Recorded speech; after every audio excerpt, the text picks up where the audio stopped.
It's time for this week's RSPW Rewind, and not a moment too soon.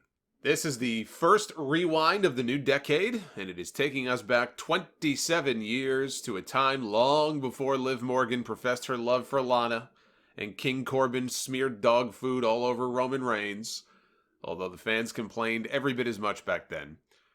We begin with Andy Patrizio's post. On June 23rd, 1993, so this would have been about 10 days, I think, after the very first King of the Ring pay-per-view. This was a post titled WCW Bashers. He said, let's look at some of the things WCW has done lately. Ridiculed the mentally ill with their Cactus Jack search. Ridiculed homelessness with said search. Promoted blatant sexism with Fifi the Maid and some of the 900 hotline messages that Ric Flair and Arn Anderson have been doing. Brought in blatant steroid abusers like Sid Udy and Davey Boy Smith. Did an angle last Saturday where Sid and Vader tried to kill Sting in front of a group of kids. Ah, yes. This was the Beach Blast mini-movie that cost WCW, I think it was something like $80,000 or like almost $100,000. It cost them to film this little mini-movie where Cheatham the Midget tried to blow up Sting on a boat before Davey Boy Smith rescued him. It was an angle so horrible that Jim Cornette, he begged Dave Meltzer at the time to quote him on this, too. He actually wanted to be identified and quoted in the Observer at the time. And I looked it up, because I remember it was just something so... It was exactly what you would expect Jim Cornette to say. And this is what he had to say at the time about this angle, about this movie. Anybody responsible for that fucking abomination should not only be shot, but be forced to watch it over and over again until they puke up their toenails before being shot. So I see Cornette has not calmed down much in his older years from the things he was saying 27 years ago. At least he's consistent. Although I don't know why somebody would puke up their toenails. That just seems very odd to me. Andy continues about the list of things WCW has done. WCW announced Bobby Eaton and Chris Benoit would be on the cards when they know damn well the two of them are in Japan. This is false advertising and a criminal offense. WCW destroyed their relationship with New Japan Pro Wrestling by letting Vader go to UWFI and making Sasuke a jobber. Let go of no talents like Robbie V and Shane Douglas while hiring Dick Slater, JYD, and Sid. I assume he was being sarcastic by calling Robbie V and Shane Douglas no talents. Continued the tradition of race mimicking by making an American and Asian wrestler when New Japan has an overflow of talent. And on and on. This Fed is a mess. The worst thing we can bitch about when it comes to the WWF is a lack of effort and sloppy wrestling. Even that was cleaned up with King of the Ring, and a wrestling show was done, as Meltzer pointed out this week. Maybe the Ross Lawler influence will help. That's interesting. Somebody talking about the Jerry Lawler-Jim Ross influence back in 1993, before they were even an announce team together. But the WWF, he says, is always consistent, whereas WCW is all over the place, like horse shit in a parade. For every complaint we've had about WWF tastelessness, WCW has tried to outdo them, rather than take the high, noble road. Well, let me stop there. If you're looking for someone in wrestling to take the high, noble road, you're going to be waiting an awfully long time.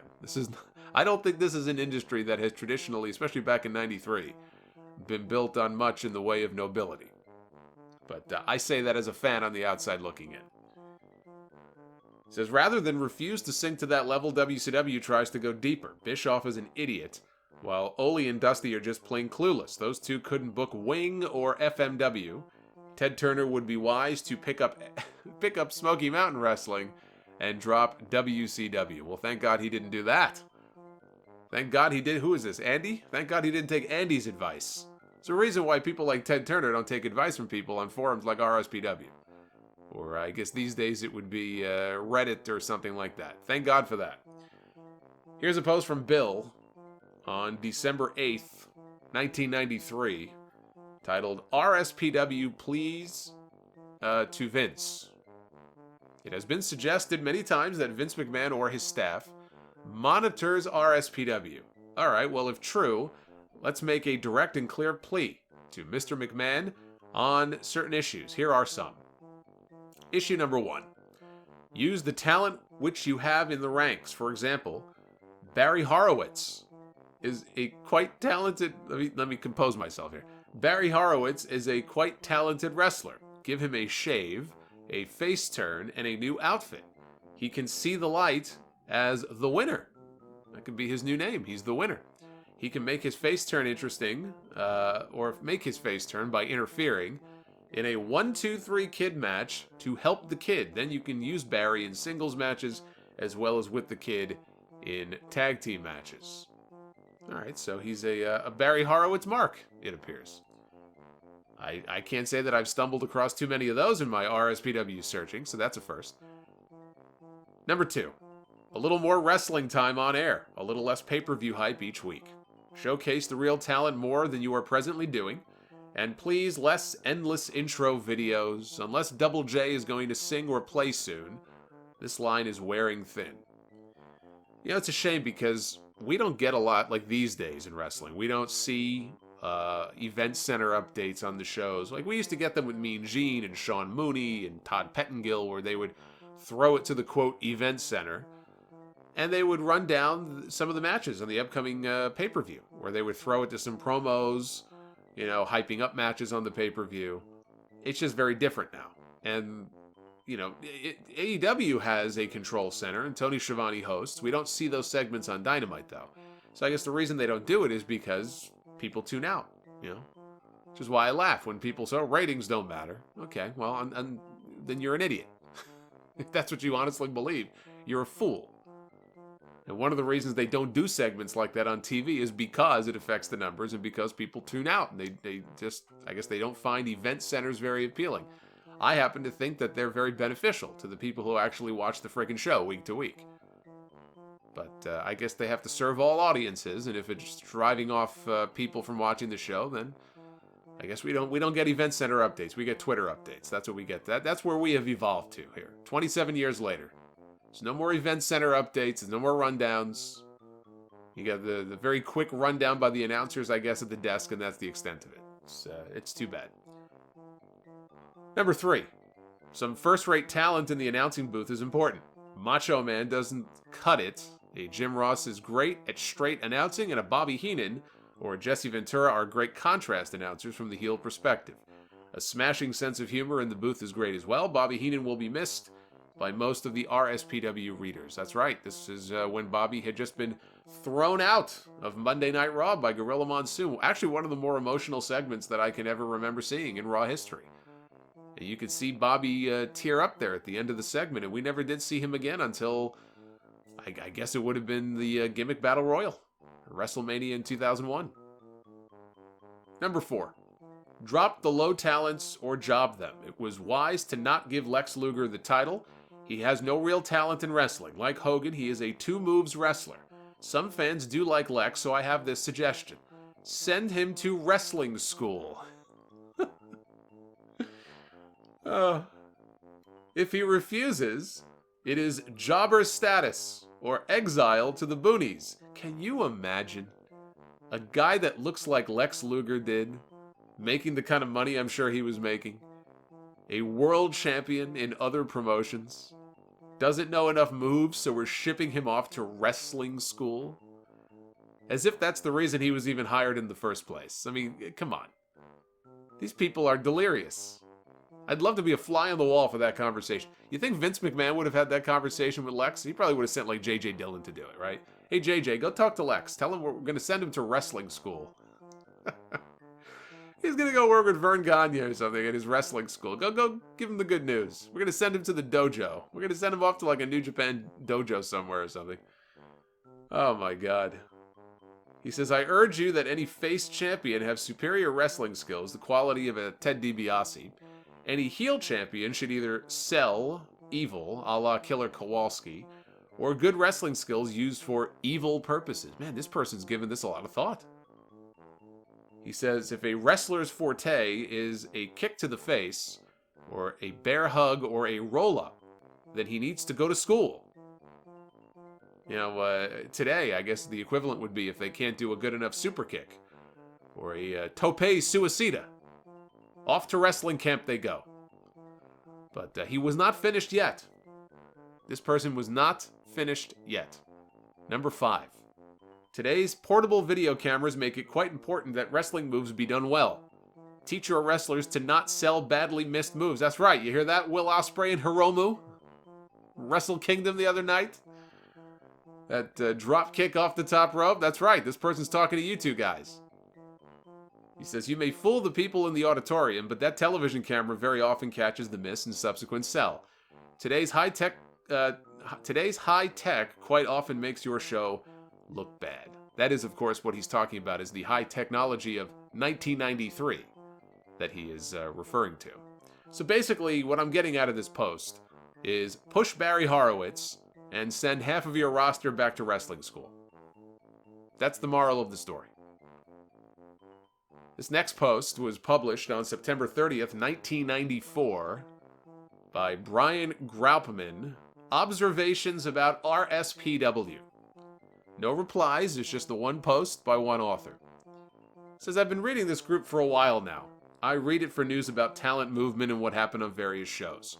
I do not follow most of the threads that get started for more than a couple of posts because they usually deteriorate into the insert Fed name, wrestler name, or promoter name sucks, and I'll never watch it again kind of discussions after that.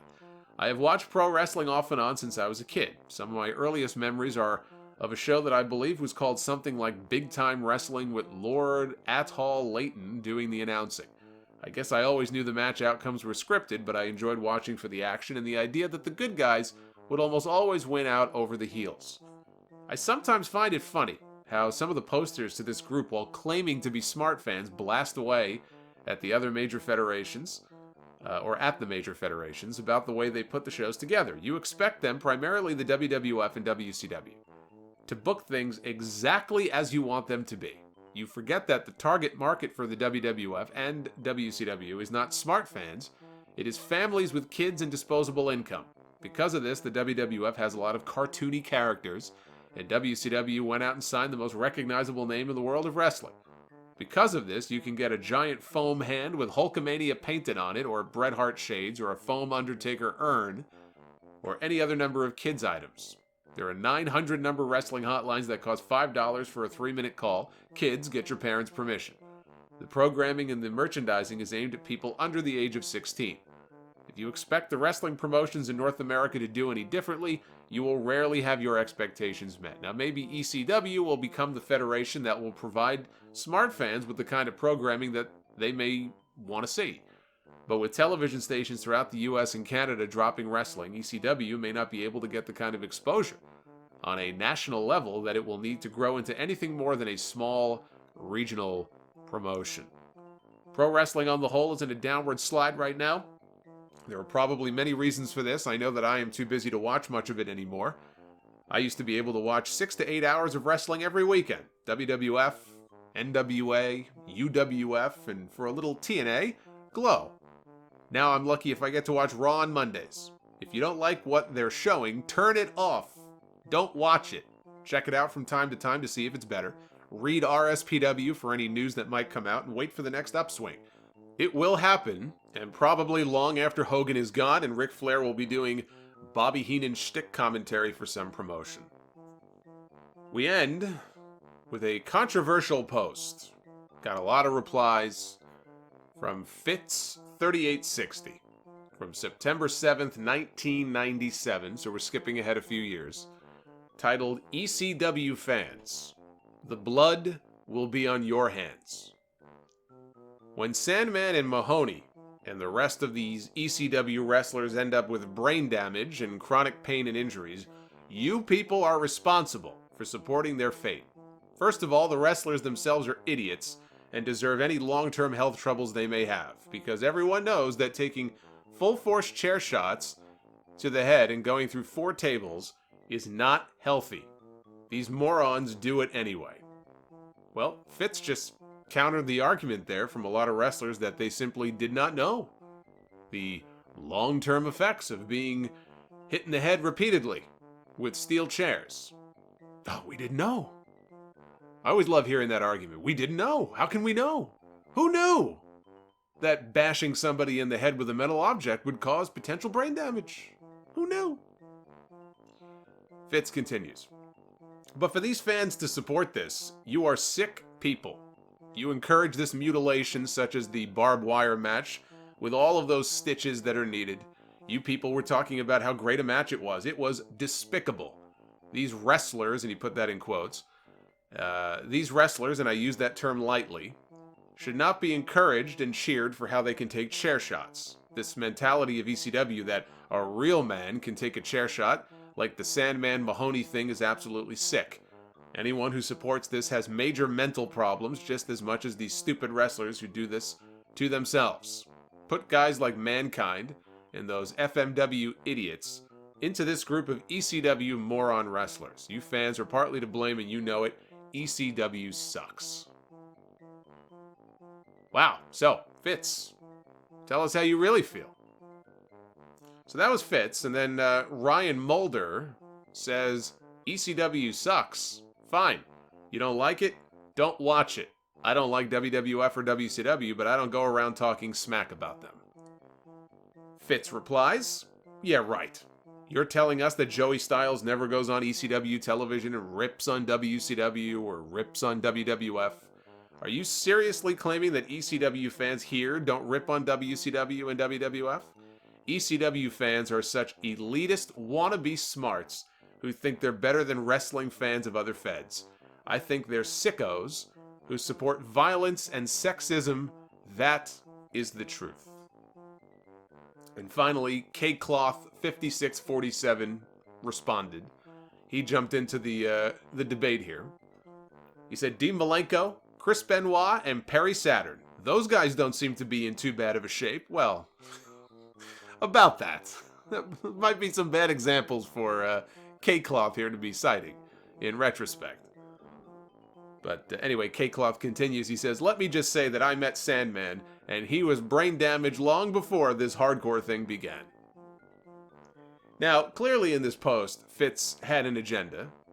He was no fan of ECW, that much is obvious, but a lot of those ECW guys, not all of them, there's still quite a few of them around, but a lot of them, did end up either dead or in rough shape, and they had drug problems, and, sometimes it's hard to say cause and effect as far as what led to led to the other, but for every one of those guys, there's a Tommy Dreamer, or there's a Bubba Ray Dudley, or Rob Van Dam, or a Mikey Whipwreck. And I know Mikey's been beat up, but they're all doing pretty well, all things considered. And they're still active in some cases.